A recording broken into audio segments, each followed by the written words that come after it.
Hace 57 años los cubanos decían: viene Fidel Castro y la Sierra Maestra no tiene importancia. Aquí lo manejamos, salimos de este bárbaro de Batista, nos hacemos a Castro y a Castro después lo absorbe el sistema y convivimos con él. Hace 57 años se quedaron sin país. Lo que está abierto, lo único que está abierto en Cuba son las cárceles. Todo el sistema productivo cubano se arruinó.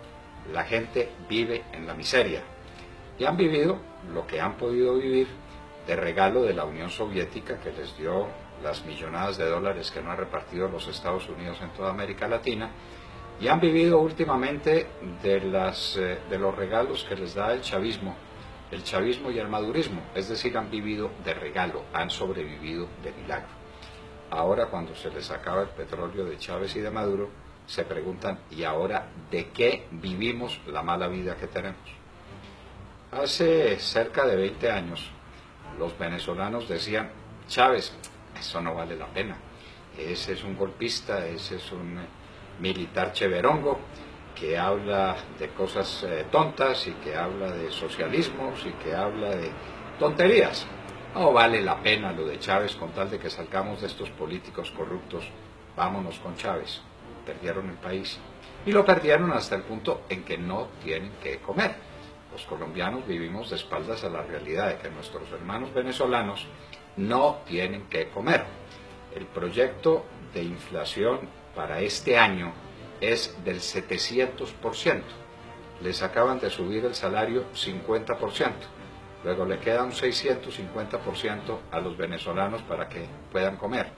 Pero tienen un problemita, y es que, siendo tan altos los precios, van a los supermercados y no encuentran las cosas, porque el aparato productivo lo arruinaron, porque el campo lo destruyeron, porque no tienen con qué importar alimentos, y eso en el país más rico de América y uno de los más ricos del mundo, que es Venezuela.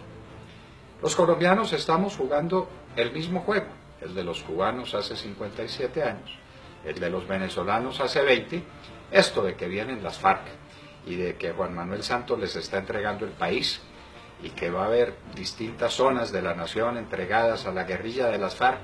En fin, ahí vemos cómo nos vamos a batir. Los empresarios juegan el juego insensato que jugaron, por ejemplo, los empresarios con Hitler. Les parecía cheverongo Hitler porque les daba dinero a ganar, porque se apoyaba en ellos, y después pagaron con sangre, con dolor, con lágrimas el desvío que cometieron. Así son las cosas. ¿Estamos hablando de una tragedia que no existe? No, la tragedia sí existe. ¿Y cómo se puede comprobar esa tragedia? Bueno, si ustedes fueron al mercado hoy, encontrarían que pueden comprar menos cosas porque los precios se subieron a las nubes. Si ustedes van a pagar impuestos, se dan cuenta de que el salario se les va pagando impuestos. Si ustedes tienen un carrito, se dan cuenta que no pueden mantener el carrito. Colombia está descuadernada, como diría en algún momento Carlos Llera Restrepo, y el país está al borde de la quiebra, o está en la quiebra mismo. Las empresas del país no valen nada. Por ahí dijo el presidente Santos, alias Juanpa, que no vendería Ecopetrol. Pues no va a vender Ecopetrol porque no hay quien se lo compre. Ecopetrol no vale un peso. Hace 5 años Ecopetrol tenía un valor de cerca de 210 billones de pesos. Hoy no vale nada. Quebraron a Ecopetrol, regalaron a Isagen. El problema de Reficar es de unas dimensiones colosales, pero eso sí, estamos en condiciones de refinar un petróleo que no estamos produciendo. No sé si usted sabe, querido amigo, que el cálculo es que dentro de 5 años Colombia no tendrá una gota de petróleo, ni una. Habremos agotado todas las reservas en los próximos 5 años. ¿Esto es casualidad? ¿Puede ser un gobierno tan torpe como eso para producir estos resultados? Para destruir la clase media, para destruir la clase productiva, para que la gente se encuentre con que no tiene que comer. ¿O esto es voluntario? Y ustedes se preguntarán: ¿cómo hay alguien tan loco, tan malo, que destruya un país a sabiendas? Sí, señores, los que quieren hacer de Colombia un país comunista están dando el primer paso indispensable para que un país sea comunista, y es que esté en la miseria. ¿Ustedes tienen noticia de un país rico que se haya vuelto comunista? ¿Ustedes tienen noticia de un país próspero y de un país seguro en sí mismo que se haya dejado manejar por una banda de truanes y de canallas? Eso no existe. La primera condición para tomarse un país es pauperizarlo. La pauperización es un término que no me estoy inventando. Es un término completamente caro a los comunistas, que saben que solo pauperizando las naciones las pueden dominar. La gente en la pobreza se prende de cualquier cosa, y un Estado que les tire una migaja de pan les da lo suficiente para comer. En eso andan todavía algunos venezolanos, diciendo, somos Maduro, porque Maduro nos da unas migajas de pan. Eso es lo que está pasando. La ruina, la quiebra de Colombia no es una casualidad. De lo que se ve venir, tenemos un ejemplo muy claro con lo ocurrido en Conejo, La Guajira, municipio de Fonseca. El gobierno de Juanpa, con la plata de ustedes, queridos amigos, se trajo unos bandidos que estaban en La Habana en un jet charter privado. ¿Ustedes han montado alguna vez en un jet privado? Estoy seguro que no. Ellos sí, estos asesinos, estos canallas, estos secuestradores de niños, montan en jet charter costeado por ustedes. Pasaron una noche en Valledupar, pero no en un cambuche, por supuesto. Lo pasaron en el Hotel Sonesta, por cuenta de ustedes. Al día siguiente, los esperaba un helicóptero, pagado por ustedes, que los llevó a Conejo, en La Guajira. Y oh sorpresa, a La Guajira llegan, no se sabe la cifra exacta, 200, 300, 500 guerrilleros, armados hasta los dientes, con cananas llenas de balas, con fusiles de última generación. Los fusiles malitos que tenían eran los Galil, robados a soldados asesinados por ellos. No hay otra forma posible de que un guerrillero tenga un Galil sino sobre la base de un soldado muerto. Muy bien, 200, 300 o 500. ¿Cómo se movilizan? ¿Cómo llegan 300 bandidos de esos armados con fusiles de última generación hasta un municipio de La Guajira que queda, un corregimiento de La Guajira que queda al pie de Fonseca? ¿Dónde está una de las unidades militares más importantes del país? La unidad Rondón. ¿Por qué no se movilizó? Porque tenía orden de violar la Constitución y la ley, porque tenía orden de quedarse en su sitio, porque tenía orden de entregarle la tierra colombiana a los bandidos. Pues ahí estuvieron, se tuvieron que movilizar por la noche, la pasaron tranquilamente, al día siguiente estuvieron todo el día en Conejo, oyendo unas arengas, dichas a quienes, a la gente del Conejo. No solamente. Trajeron buses, más de 30 buses se dice, de distintos lugares de la costa, con gente que venían a oír esas arengas. 30 buses no se movilizan fácilmente. Vaya, contrátelos y después me cuenta cómo es. Y llénelos de gente. Y dele a esa gente comida, y desayuno, y almuerzo. Háganlo por experimento. Pues llegaron al Conejo, oyeron a estos bandidos de las FARC echarles las arengas que quisieron, se tomaron de escuela. Asaltar una escuela con fusiles es un delito de lesa humanidad, de esos que no se perdonan según el Tratado de Roma. Pues eso hicieron. Como tenían hambre, llegaron a la finca de un vecino y le mataron 10 novillos. Pues no importa, 10 novillos, no son ustedes los dueños de los novillos. No nos duele el dueño de esa finca que fue de esa manera expoliado. Pasaron todo el día.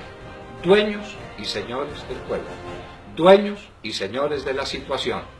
Al final, en carros muy lujosos, en 4x4, como se dice de esas camionetas, emprendieron el camino. ¿Con qué rumbo? Nadie sabe. ¿A qué distancia? Nadie sabe. Hay una cosa que sí sabemos, y es que el ejército tenía orden de abrirles paso.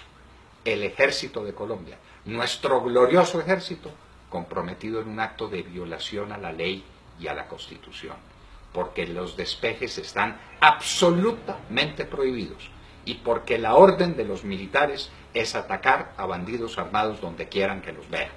Así pues, que en Conejo se dieron todas estas circunstancias, concentraciones inmensas de gente, los bandidos de las FARC hablándole a una población atónita que veía ante sus ojos que eso no era de ellos, que la tierra de ellos era de los guerrilleros, que les estaban advirtiendo: de aquí en adelante ustedes son de nosotros.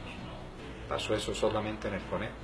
No, pasó en 5 lugares distintos del país: en el Caquetá, en Putumayo, en el Meta. Solo que en Conejo los pillaron. Y una vez que los pillaron, salió Juanpa Santos, el presidente, que tenemos por desgracia, a decir: las FARC abusaron de nuestra credulidad. ¿Sí? ¿Quién los trajo en jet? ¿Sí? ¿Quién los albergó en un hotel de 5 estrellas? ¿Sí? ¿Quién se los llevó en helicóptero? ¿Sí? ¿Quién los tuvo días perdidos sin que nadie sepa dónde más estuvieron? ¿Dónde más cometieron atropellos? ¿Dónde más se comunicaron con grupos armados para lo que se viene, que es el dominio total del territorio nacional? De La Habana va a salir un acuerdo, dice, una convención, donde les van a entregar un número de territorios que nadie sabe cuánto es. A juzgar por los que van a venir a verificar el proceso, son por lo menos 18 lugares del país. No son 18 conejos, son mucho más grandes que esos 18 conejos. Nadie los quiere recibir. Ya dijeron los del Casanare que no los reciben. Ya los de Antioquia están en pie de lucha. ¿Quién quiere recibir a esos bandidos, a esos asesinos? Nadie. Santos está hablando de una guerra que no existe, cuando teníamos plena seguridad en los últimos días del gobierno de Uribe, y a lo largo prácticamente de los 8 años del gobierno de Uribe, nos están armando una guerra que calculan ellos que van a ganar, inclusive con la ayuda de nuestro ejército. Ellos calculan que nuestro ejército se va a unir a los bandidos. Lo que sigue, señores, es la esclavitud, la pobreza y el hambre. Ante estos acontecimientos dramáticos, ante estos hechos trágicos, el ciudadano del común, usted que me está viendo, me está oyendo, se pregunta: ¿yo qué puedo hacer? No puedo hacer nada. Sí podemos hacer. Si aquí se descubre que hay una fuerza nacional, si aquí se descubre que hay un país que no se quiere entregar, las cosas van a cambiar. La condición para que se instaure una tiranía es que hay un pueblo que se entrega sin luchar. ¿Y cómo la lucha? No los estamos invitando a actos heroicos ni a que tomen signos trágicos de la vida. Algo muy sencillo. El 2 de abril vamos a salir a marchar para decir que no estamos de acuerdo con el empobrecimiento del pueblo, con el manejo de la economía, con la carestía de la vida, con la quiebra de Ecopetrol, con la quiebra de Isagen, con la quiebra de Reficar, con los 4.000 millones de dólares que se robaron allá, con todos los acontecimientos que se están desarrollando que hacen que la vida de ustedes sea muy complicada. No se les olvide, los hijos de ustedes, los sobrinos de ustedes, los jóvenes, tienen una maleta lista para irse a cualquier parte. Prefieren irse a cualquier parte que quedarse en Colombia. ¿Qué podemos hacer? Les repito, darle a conocer a este gobierno y al mundo que no nos vamos a entregar. El 2 de abril habrá una marcha. Está convocada por el Centro Democrático, pero no es del Centro Democrático, no es de nadie. Realmente quienes invitan son esos anónimos colombianos que desde las redes sociales le dicen al otro: venga, caminemos. Caminemos porque no estamos de acuerdo. Caminemos porque no queremos vivir en una tiranía. Caminemos porque no queremos que los peores asesinos del continente en la historia, que son los miembros de las FARC, gobiernen a Colombia. Caminemos el 2 de abril. Es una oportunidad. Si algún día pasa lo que pasa, usted dirá orgulloso: al menos caminé el 2 de abril. Si usted no sale el 2 de abril a la calle, se dirá para usted mismo y para siempre y para sus hijos: tuve la cobardía de no salir el 2 de abril a caminar. Caminemos con alegría, caminemos con fe, pero digámosle al mundo que Colombia no es una tierra apta para los tiranos y que Colombia no será, como no ha querido nunca serlo, un país comunista.